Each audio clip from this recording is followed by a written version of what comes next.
আসসালামু আলাইকুম প্রিয় খামারি ভাইয়েরা, দেশ এবং প্রবাস থেকে আপনারা যারা ভিডিওটি দেখছেন সবাইকে জানাই আন্তরিক শুভেচ্ছা অভিনন্দন। আসলে আজকে আমরা খামার থেকে একটা গরু বিক্রি করব। তো একটা গরু যখন আমরা বিক্রি করতে যাই, বিশেষ করে শেষ সময়ে একটু যত্ন আমরা করি, কারণ এইখানে একটা ইমোশন কাজ করে যে এতদিন একটা গরু খামারে রাখলাম, ওই গরুটা আমাকে লাভ দিবে, যদি গরুটা একটু যত্ন না করি হয়তো বা গরুটা আমাকে অভিশাপ দিতে পারে, এরকম আসলে ভিতরে একটা খারাপ লাগা কাজ করে যখনই আমরা গরু বিক্রি করি না কেন। তো যাই হোক, এখন আমি আপনাদেরকে যে গরুটা বিক্রি করব ওটার বিবরণী দেখাবো, কত দিয়ে কিনছি, আসলে কিরকম ফ্যাটেনিং করতে পারছি, ওখান থেকে আমার সম্ভাব্য লাভ কিরকম হতে পারে। আসলে আমি যে গরুর হাটে গিয়ে আপনাদেরকে প্রতিটা জিনিস ভিডিওতে দেখাবো সেই সময়টা কিন্তু আমার হচ্ছে না, যার ফলে যেটা করব যে গরুটা কত দিয়ে বিক্রি করছে এটা হয়তোবা আজকে আমি রাতে লাইভে আসতে পারি, হয়তোবা রাতে জানাবো অথবা কালকে একটা ভিডিওতে আপনাদেরকে জানাই দিব। তো চলুন আমরা এখন গরুটার কাছে যাই এবং গরুটার পরিবর্তন সম্পর্কে আপনাদের সাথে আলোচনা করব। এই হচ্ছে আমাদের সেই গরুটা, এই যে কালো গরুটা আপনারা দেখতে পাচ্ছেন, কালো রঙের যে গরুটা, এই গরুটাই কিন্তু আমরা বিক্রি করব। এই যে এটা, তো এটা যদি আমি আপনাদেরকে একটু ঘুরায় ঘুরায় দেখাই তাহলে আপনারা বুঝতে পারবেন যে গরুটার আসলে পরিবর্তন আমি কতটুকু করতে পারছি। এবং এই সকল গরু যখন আমরা ফ্যাটেনিং করতে যাব, এগুলো কিন্তু ডাবল বডি ওয়েটের একটা গরু। এই গরুগুলো ফ্যাটেনিং করতে গেলে মিনিমাম তিনটা মাস কিন্তু আপনাকে সময় দিতে হবে। আপনারা মনে করেন যে আজকে গরু কিনলেন, গরু কেনার পরে যখন 40 দিন 45 দিন হয়ে গেল, 50 দিন হয়ে গেল, আপনারা পাগল হয়ে গেলেন যে ভাই গরু মোটা তাজা হচ্ছে না। টাইম দিতে হবে ভাই। একটা ডাবল বডি ওয়েটের গরু বা একটা গরু থেকে যখন আপনি 20,000 কিংবা 25,000 টাকা লাভ বের করতে যাবেন তখন তো আপনাকে টাইম দিতে হবে। কিন্তু আপনি যদি মনে করেন যে একটা গরু আজকেই কিনছেন, গরুটা 50 দিনেই মোটা তাজা করতে হবে, আর সেখান থেকে আপনি লাভ করবেন 50,000 টাকা, বা সেখান থেকে আপনি লাভ করবেন 30,000 টাকা, বা সেখান থেকে আপনি লাভ করবেন 25,000 টাকা, তাহলে তো ভাই সম্ভব না। তাহলে কি করতো মানুষ জানেন? সবকিছু বাদ দিয়ে শুধু গরু খামারই করতো। এই জন্য আপনাকে সময় দিতে হবে, একটা টাইম দিতে হবে, একটা রিয়াল টাইম দিতে হবে, বাস্তব একটা সময় আপনাকে বিবেচনা করতে হবে, তারপরেই না গরুটা ফ্যাটেনিং হবে।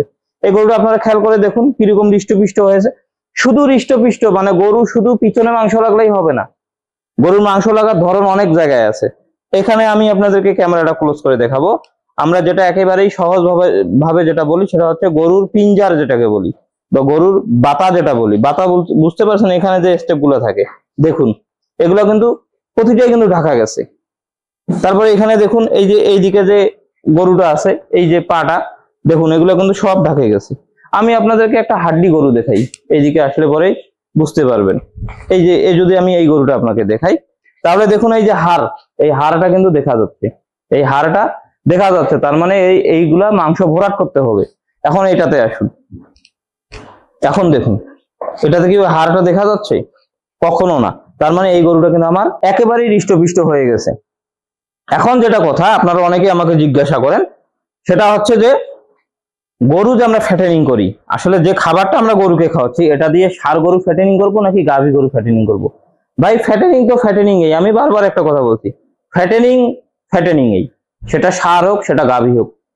আমি আপনাদেরকে গতকালকে একটা ভিডিওতে দেখাইছিলাম যে আমার ষাঁড় গরুর পরিবর্তন, ওই খাবারটাই তো খাওয়াচ্ছি, আবার সেম খাবারটা কিন্তু আমি গাভীকে খাওয়াচ্ছি। দেখুন আপনারা খেয়াল করে যে আমার গাভীগুলারও কিন্তু পরিবর্তন হয়ে গেল, পাশাপাশি ষাঁড় গরুগুলারও কিন্তু ফ্যাটেনিং হচ্ছে। আমি এক খাবার দিয়েই কিন্তু দুইটা গরু ফ্যাটেনিং করতেছি, বা দুই প্রকার গরু ফ্যাটেনিং করতেছি। এবং এই যে গরুটা দেখতে পাচ্ছেন, এই গরুটা যদি আমরা এখনো হাটে বিক্রি করি 1,15,000 পর্যন্ত হওয়ার কথা, তারও হইতে পারে 1,15,000, এই দামটা আরো প্লাসও হইতে পারে। কত দিয়ে বিক্রি করব সেটা অবশ্যই আমি আপনাদেরকে জানাবো। তবে এতটুকু বলতে পারি, এই গরুটা থেকে আমি মিনিমাম 20 থেকে 25,000 টাকা লাভ করতে পারবো, কারণ গরুটার কিন্তু যথেষ্ট পরিবর্তন হয়েছে। এবং যে পরিমাণ মাংস লাগানো হয়, আসলে আমার গরু এমনিতেই কিন্তু কষাইরে বাসা থেকেই নিয়ে যাইতে চায়, এই পরিমাণ কিন্তু আমরা আসলে একটা সুনাম অর্জন করছি। আর আপনি যখন একটা সুনামের সাথে বিজনেস করতে পারবেন, একটা যখন ব্যবসা করতে পারবেন, তখন যে জিনিসটা হবে সেটা হচ্ছে আপনাকে আর পরবর্তীতে ওই ব্যবসা নিয়ে ভাবার লাগবে না। আর একটা জিনিস খেয়াল করে দেখুন যে এই সময়টাতে কিন্তু সবাই গরু মোটা তাজা করতে ব্যস্ত কোরবানির জন্য, আর আমরা কি করতেছি যে আমরা গরু কিনতেছি আবার গরু বিক্রিও করতেছি। এই টাইমটাতে কয়জনই বা গরু বিক্রি করে? এই টাইমটাতে কিন্তু আমরা গরু বিক্রি করতেছি, তার মানে অবভিয়াসলি আমরা একটা ভালো দাম পাবো।